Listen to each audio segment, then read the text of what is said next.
Where you at, boy? Oh no. I want to learn about the EU. That's what. Come on, man. Come on. I don't even know what that is. Ah! Whoa.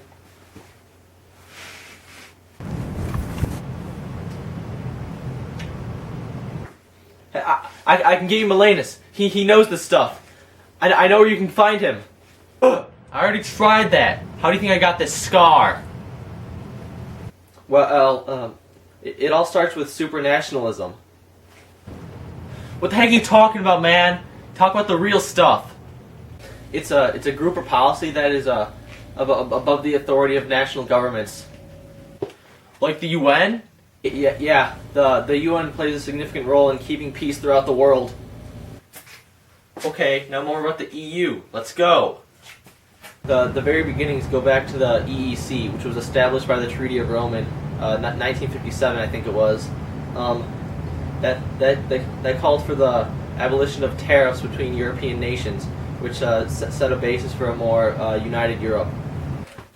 Interesting.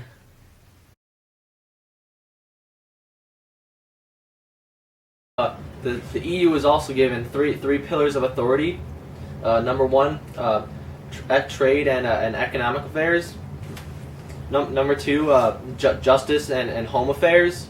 And number three, common foreign defense. That's what I like to hear. Yeah. Okay. Well, the membership of the EU has increased significantly. They started with only 6 members, and they've grown to over 25 members. The countries must meet specific criteria in order to be admitted into the EU. Number one is they have to have a stable democratic regime. Number two is they have to have a market-based economy.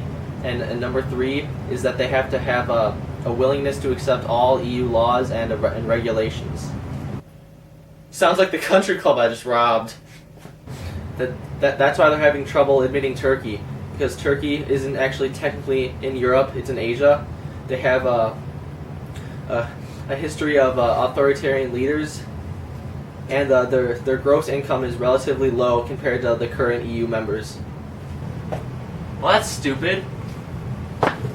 How does it work internally?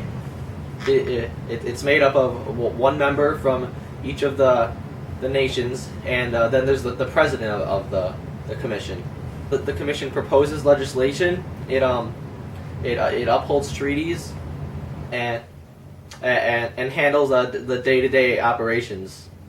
The first part of the EU's bicameral legislative branch is the Council of Ministers. The ministers represent the EU states. And they also okay legislation proposed by the Commission. The second part is the EU Parliament, or the EP.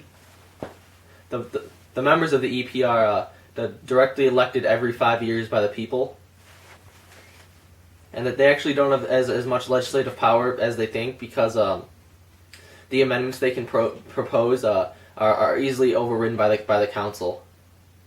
And finally, there's the EU Court of Justice, which is the highest court in the European Union.